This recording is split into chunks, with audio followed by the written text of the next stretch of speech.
just a moment, Suspense with Ann Southern. Billy, turn that radio down. How can we play bridge? Okay, Mom. I like the Autolite show, but not so loud. Whose deal is it, May? Mine, Mary. My husband Ed always listens, too. When he's home on Thursdays, our house sounds just like his service station. I know what you mean. Tonight's probably spark plug night. You'd think the announcer with his commercials would be enough, but no. It's switched to Autolite resistor. Spark plug. I know. Batteries and ignition systems. Well, Dora, what are you dreaming about? Oh, Autolite? You mean the show with Ann Southern?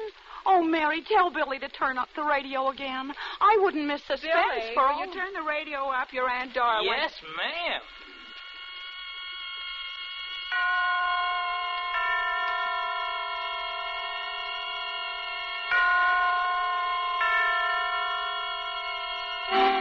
Suspense.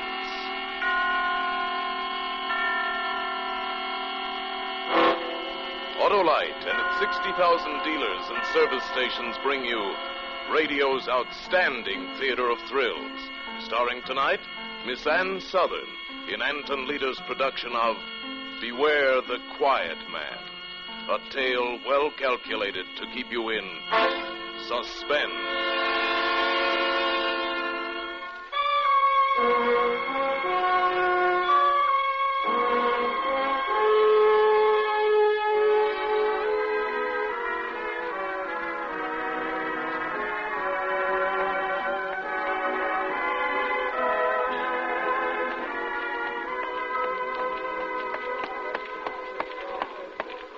What do you have?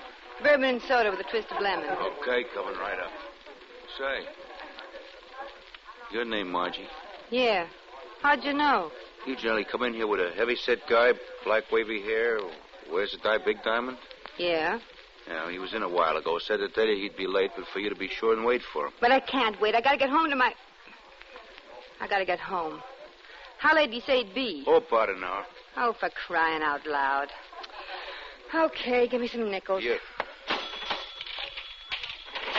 Here you are. Thanks.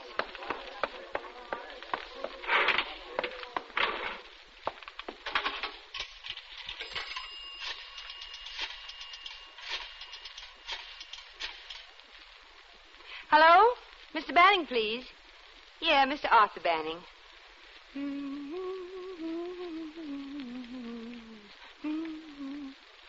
Arthur? Margie.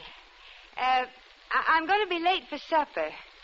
Yeah, I ran into a girl I used to know at Lincoln High. She wants me to have a drink with her. Yeah. And say, will you pick up some hamburger on the way home and start the potatoes? I'll be there as quick as I can. Bye. Here's your drink. Well, here's mud in your eye. There's a young fella down the end of the bar wants to buy you one. No, thanks. Well, it looks like a nice guy. That tall, blonde fellow over by the mirror? None other. And you got a whole hour to kill. Is he... He isn't drunk, is he? Nah, he's had a few, but he always carries it good. It might help pass the time. Say, what's it to you anyway? $5. You say, I'd sure appreciate it. He offered you $5 to get me to have a drink with him? Yeah. He is kind of good looking. Well, okay. Sure, what the heck, I'll have a drink with him.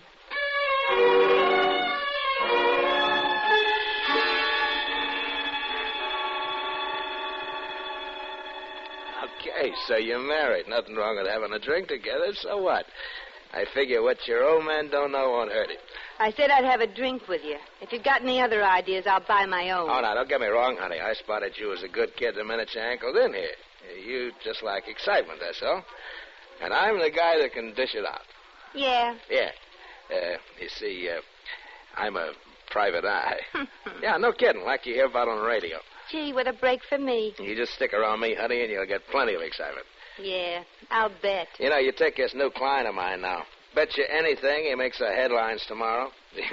10 to 1, he'll murder his wife. Oh, yeah, sure. He hired me to find out if his wife's been stepping out. I felt kind of sorry for the guy. Probably doesn't have the money to take her out himself.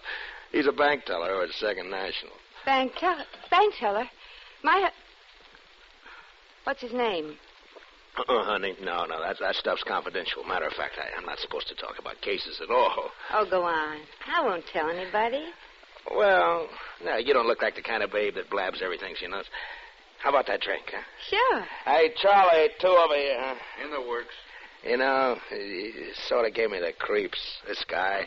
He sat there eating his lunch, calm as you please, and all the time figuring how to kill his wife. How'd you know what he was figuring? Well, for one thing, he didn't want evidence for a divorce. He sort of looked at me funny and said, I just want to know, that's all. If Margie is stepping out, I'll take care of it my own way. Margie? Yeah, that's his wife's name, Margie. Hey, what's the matter? Nothing. Nothing at all. Hey, you don't look so good. Maybe you drank the last one too fast. No, I'm fine. I'm just naturally pale, that's all. You were saying about this client? You figure he's going to murder his wife? Oh, sure. It's in the back. Either that or suicide. Suicide? But he's more the type for murder. Oh, one of those big, brutal guys. Sort of mean-looking, huh? No. Quiet, mousy. Kind doesn't have much to say. Those are the guys you got to watch. But why? Because they never let you know what they're really thinking. Not until it's too late. They don't? You know, most guys, when they find their wives stepping, will raise Cain. Maybe they'll even get a divorce, but they don't get sore enough to murder. Yeah. But these quiet fellas, you know, they put the little woman on a pedestal. You wouldn't catch them out with other women, not in a million years. And when they discover their one and only's been kicking up her heels, oh, brother, watch out. Golly. And the worst of it is they go on acting like nothing's wrong, you see. And then all of a sudden, whango, they explode. They explode? Yeah. You know, like I always say, beware the quiet man. Like this new client of mine, for example. Calm. You never met anybody calmer. But what does he look like? Oh, he's just about average, I guess. Brown hair, getting sort of thin on the top. A little bit stoop-shouldered. Medium height? Wear glasses? Yeah, you know him? No, I don't know any of the boys. Excuse me. Hey, where you going? I gotta make a phone call. Just remembered something. Don't go away. I'll be right back.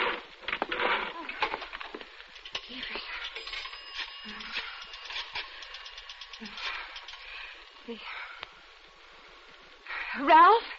Margie. I can't see you this afternoon. No, I'm not sore about you being late. But whatever you do, don't come into Charlie's place. Yeah, that's where I am now. You bet there's something wrong. There's plenty wrong. Either this guy I'm talking to is crazy, or else Arthur's planning to murder me.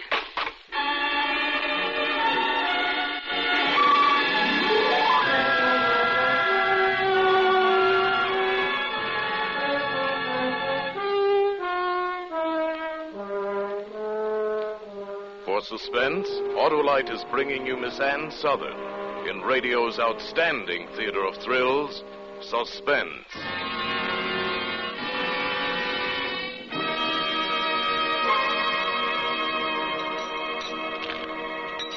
Well, Dora, we're down 200 on that hand. Oh, are we? It's easy to see there's no playing bridge with you girls with Suspense on. So let's stop playing and switch to Autolite spark plugs or whatever for the rest of the half hour, huh? Oh, Mary, I could kiss you. You're such an understanding sister-in-law, and I don't want to miss a single word. What about you, May? Dora, did you know that my husband knows Frank Martin, the Autolite salesman? He does? Mm-hmm. Well, then let's listen to Mr. Martin. Right now, you can get Autolite resistor spark plugs almost anywhere in the United States. They're sensational. Why, no other spark plug will give and maintain such performance. Autolite worked with leading car and truck manufacturers, and they ignition engineered a 10,000 ohm resistor right into the Autolite spark plug that permits a wider spark gap setting and maintains it far longer than in other spark plugs. Actually, when you replace your narrow gap spark plugs with a set of wide gap Autolite resistor spark plugs, you can tell the difference in your car. Oh, dear. And to think that I'll hear every word of that again from Ed when I get home. Now, here's the simple lowdown. As a result of the wide gap in the resistor spark plugs, your engine idles smoother, you have better luck with lean gas mixtures, and save gas. And within established limits, you reduce spark plug interference with radio and television reception. Yes, and today you can get the resistor spark plug from almost any of Autolite's 60,000 dealers. That's the biggest spark plug news in years. And now, Autolite brings back to our Hollywood soundstage Miss Ann Southern as Margie in Beware the Quiet Man, a tale well calculated to keep you in suspense.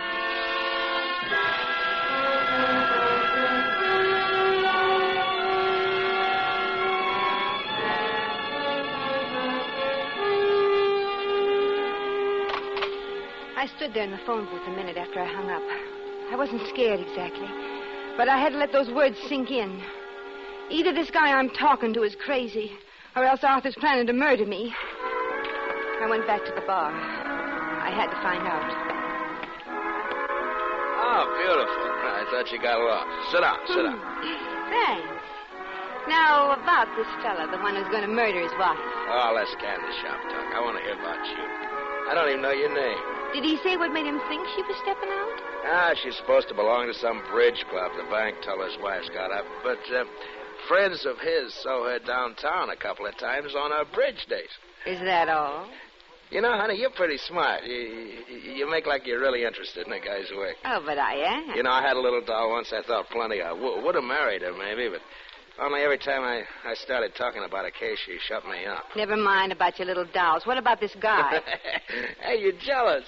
Well, what do you know? I'm not jealous. I only want to know. It's okay, honey. It's okay. Sure, a cute little doll like you doesn't want to hear a guy spouting off about another dame. Yeah, maybe I had a few too many. I just want to hear about this bank teller. Have you met his wife, maybe?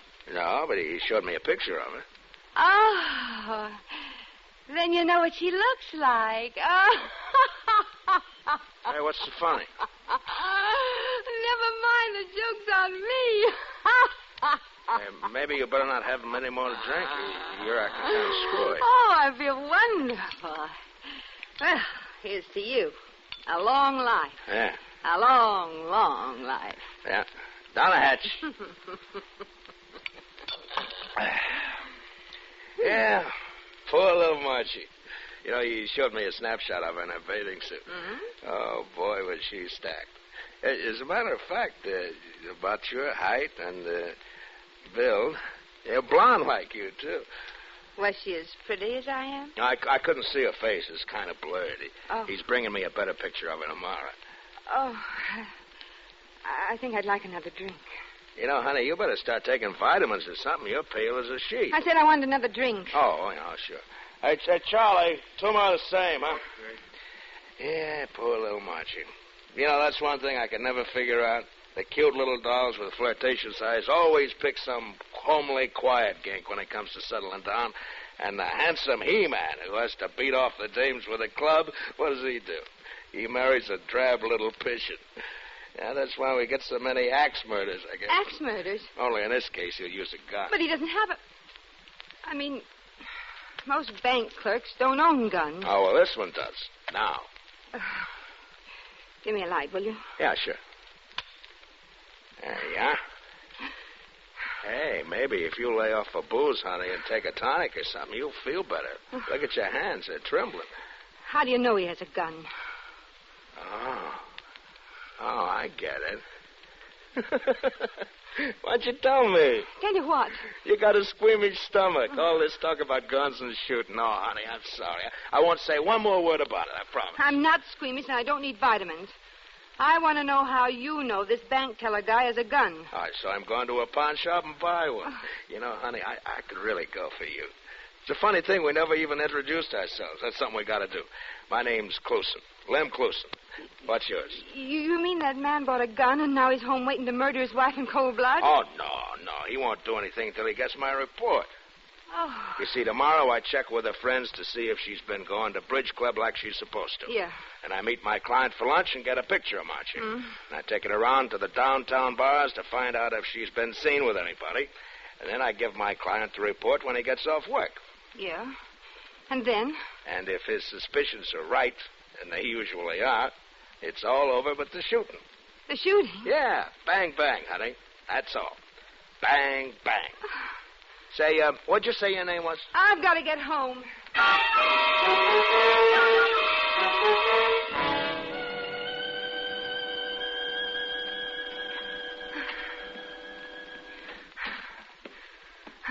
Hello, dear.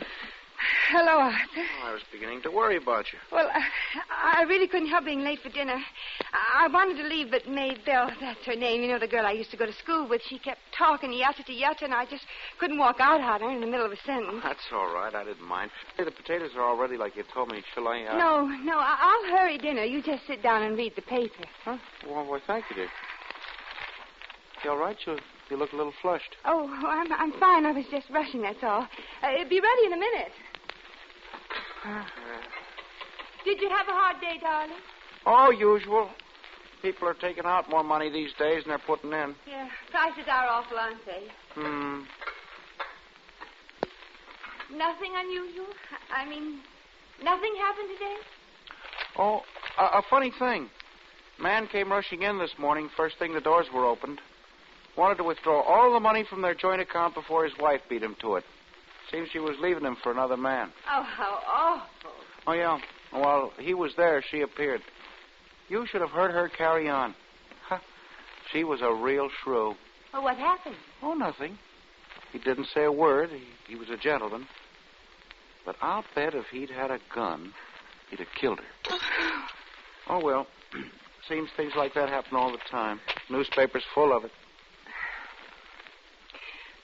Are you mad at me, Arthur? Are you mad at me? Am I mad at you? Why, no. Should I be? Arthur, darling, I've got something to confess. Well, fire away. I didn't go to bridge club last week. No? I thought you'd die before you gave up bridge. Oh. Really, honey, you look awfully seedy. No, I'm fine. I feel fine. I had sort of a quarrel with Lorraine. I didn't want to tell you because you're always talking about how women can't get along with each other. Instead of going to bridge club, I went shopping. Instead. Oh, fine. Only I hope you didn't go over the budget. Oh, no. That's good. I always said bridge was a waste of time. Then you're not angry about anything? Why, no. Why should I be? Oh, Arthur. What's the matter now? I don't deserve a swell husband like you. Oh, I'm not so hot. Oh, you always do the dinner dishes and bring me my breakfast in bed on Sunday mornings. The only morning you have to sleep. Arthur, I'd feel terrible if anything ever happened to us. Well, what's going to happen? Suppose someday you got real mad and exploded. Exploded? Yeah. What if you got a gun and shot me dead? Oh, for heaven's sakes, Margie. Where do you get those crazy ideas? You mean no matter how mad you got, no matter what I did to make you mad, you wouldn't shoot me dead? Margie, you know I'd rather die than hurt one hair on your head. Oh, Arthur, not suicide. Say, how many drinks did you and Maybelle have? Arthur, I want you to know I'm going to change. I'm going to be a better wife from now on. I'll stay home all the time and darn your socks. You? Darning socks. You just wait and see. I'll get up every morning and make your breakfast. Oh, Margie, you know you won't do any of those things. I will, too. Nonsense. Women like you never change. I will, too. I'll change right away. Tomorrow. Besides, I don't want you to. Oh, come here, baby. I want you to stay just exactly the way you are right now. Just exactly, Arthur? I love you very much. Just the way you are. Oh, Arthur. Hey, that reminds me, I made an appointment for you tomorrow at 10. You're having your picture taken. My picture? I showed a fellow that old snapshot of you today. The one we took at the beach. Oh. It was so dog-eared he couldn't see what you looked like, and I realized we didn't have a single decent picture of you at all, so But why have it taken tomorrow? Well, the studio next to the bank is having a special advertising the new 60-minute service. 60-minute service? Yeah. That way I can pick up the finished picture before I go to lunch. I don't want my picture taken. Well, now you're being silly. I won't do it. Well, honey, what's the matter? Don't touch me. I won't have my picture taken. I won't. Good night.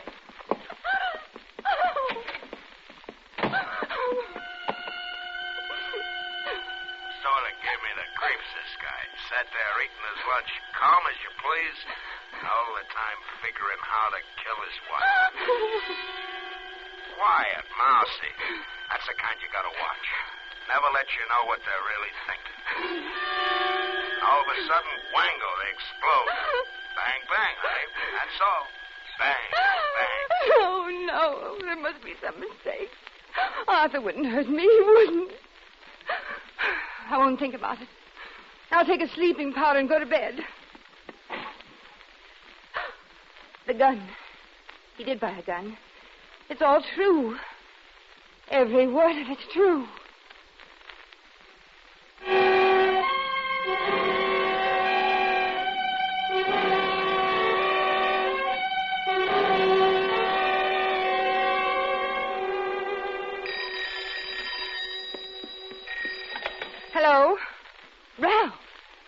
I told you never to call me here. No, it isn't all right. Arthur brought a gun home last night. Yes, a gun. Claimed he was keeping it for a friend. That's all he'd say. Yeah, I think so. Just a minute. I'll look. Ralph, the gun's gone. He must have taken it to work. Oh, but don't you see? As soon as he finds out for sure, he'll kill... No. I never want to hear from you again. I've got to think. Oh, not the doorbell.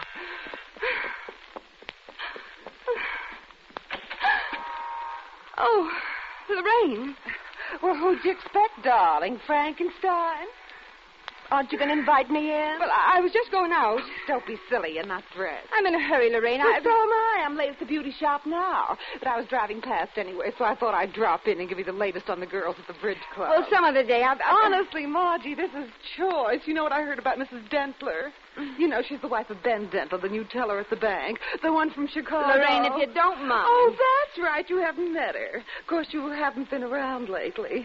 Well, she's kind of a pretty little thing in a plucked eyebrow sort of way. But you should hear what her husband told my husband. Lorraine, Of course, I promised Ed I wouldn't breathe a word. Crying out loud, Lorraine. What brought that on? I haven't time to stand and gossip. What's wrong with you today, anyway? You're as nervous as a cat. I'm all right, perfectly all right. But here it is, 10:30. 10:30? Good heavens, I'm a half hour late. Well, goodbye. I've got to run. Oh, darling.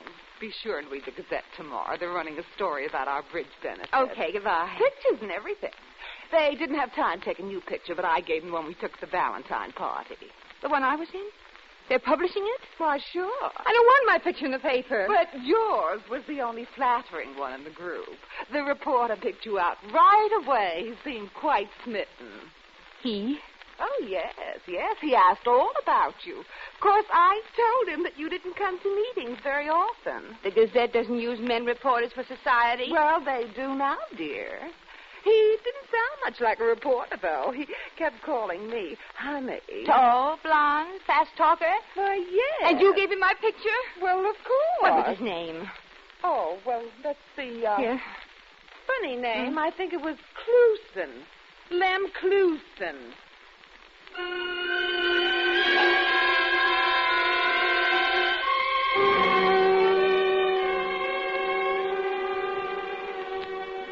But, Charlie, it's a matter of life and death. I've got to get a hold of Lem before noon. Well, like I said, he ain't been in. You sure he never told you where he worked? No, he's gumshoeing for some private detective outfit. Oh, give me some nickels. Lots of nickels. I got some telephoning to do.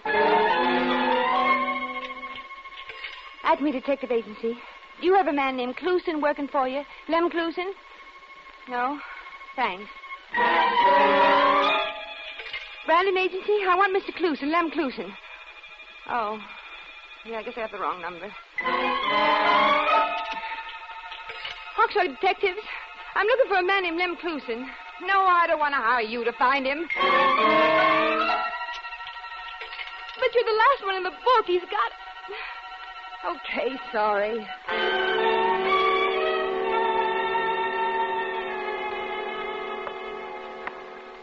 No luck? No. See, I just remembered. Lem said the guy he worked for just opened up in town. Probably ain't no phone book yet. Extra, read all about it. Go on, kid, get out of here. Bank teller suicide. Extra, read all about That fresh kid, just because I won't let him in here peddling his papers, he yells in the door. Did he say bank suicide? Yells in here every darn day. Oh. Hey, wait. Hey, you didn't finish your drink, Hey, huh? Newsy. Newsy. Oh, I told Hey, you. boy. I don't- Hey, newspaper. Boy. Give me a boy. Read all about it. Bank suicide. Hey, you, boy. Paper lady? Did you say suicide? Right in the Second National Bank. You want a paper? Yeah. Here. Guy's wife steps out with another joke. So the poor dope says, goodbye, Marge, and pulls the trigger. Here you are, lady. Bank suicide. Read all about it. Well, if it isn't Margie. Get away from me, Lem Clusen. Heard you were looking for me. Well, here I am. Boy, have I got a lot to tell you. Let me alone. I want to read. Oh, that write-up's no good. Here, give it here. Yeah, that's better. Now, come on into Charlie's, and I'll give you the inside. Give me back my paper, you murderer. Murderer? Hey, wait a minute. Oh, I get it. You figure he bumped himself off on account of my report. That's a screwy part. He didn't even wait for the report. I got it right here in my pocket. Take your hand off my arm. Oh, look, honey, now come on. You're coming into Charlie's if I have to drag you. Why don't you leave me alone? I figured you'd be sore. Night spouting off the way I did in Charlie's yesterday. But how did I know who you were? Ah, here we are. Hey, Charlie, 2 bourbon highs, double. I don't want a drink. Should have seen my face this morning when that screwy friend of yours gave me the picture of your bridge club. Oh, never mind. And there you were, as real as life and just as cute. I says to myself, why, you dumb ox, you got that little doll worried sick. And then when I read in the paper about my client giving your husband the gun to keep for fear he'll use it on himself, I think, holy cow. What did you say? And then I think, I bet she figures I planned the whole thing just to scare her. What do you mean? Oh, now, don't try to kid me, Margie. You know you figured that client of mine was your husband, that he was going to bump you off. You mean he wasn't? No, your name's Banning, isn't it? Yeah. Well, my client's name was Dentler, Benjamin Dentler. Funny thing, his wife being named Margie, too. Yeah, I never thought he'd do it anyway. Oh, I think I'd like that drink after all. Well, here's to us, honey. So that's the gossip Lorraine was trying to tell me. Dentler, the teller from Chicago. You know, I've been thinking a lot about you. And Margie. Arthur really was keeping the gun for a friend of his. Hey, I'll tell you what, honey. I know a quiet little spot across town where we can eat, dance, anything we want. He might have told me about Dentler. It's a cute little place, baby. They got a knocked-out band, and what a floor show. I wonder why Arthur wouldn't talk to me about it. Well, what do you say? Say? To what? Well, you and me, honey. Our date. Oh. You're asking me to step out with you? Well, why not? How about my husband? Oh, that mousy little guy. We got nothing to worry about from him. But I thought you always said, beware the quiet man. You never know what they're really thinking. But this is... No buts. If you'll pardon me, Mr. Lem Clusen, I'm going home and start his supper.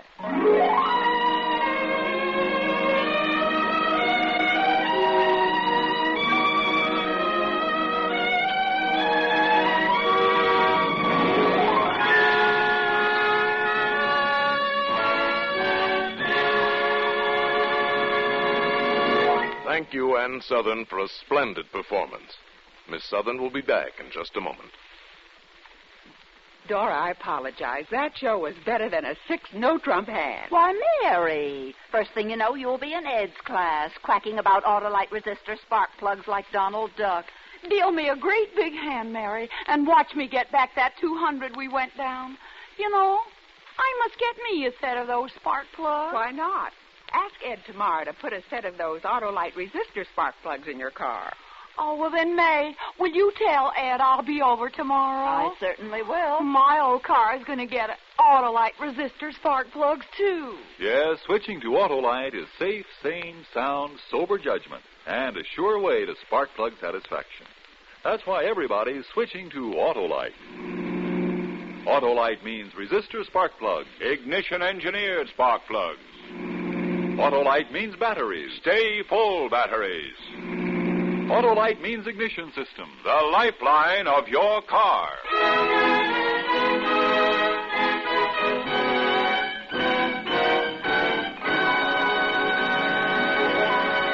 And now, here again is Miss Ann Southern. I've enjoyed this appearance on Suspense very much. And as a regular Suspense listener, I'm looking forward to next week when Martha Scott stars in Crisis, a powerful study in... Suspense.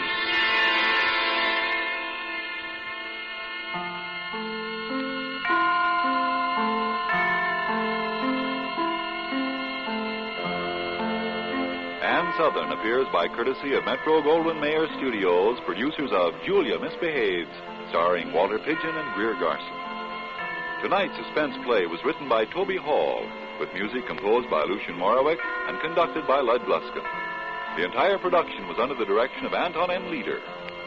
Next Thursday, same time, you will hear Martha Scott in Crisis.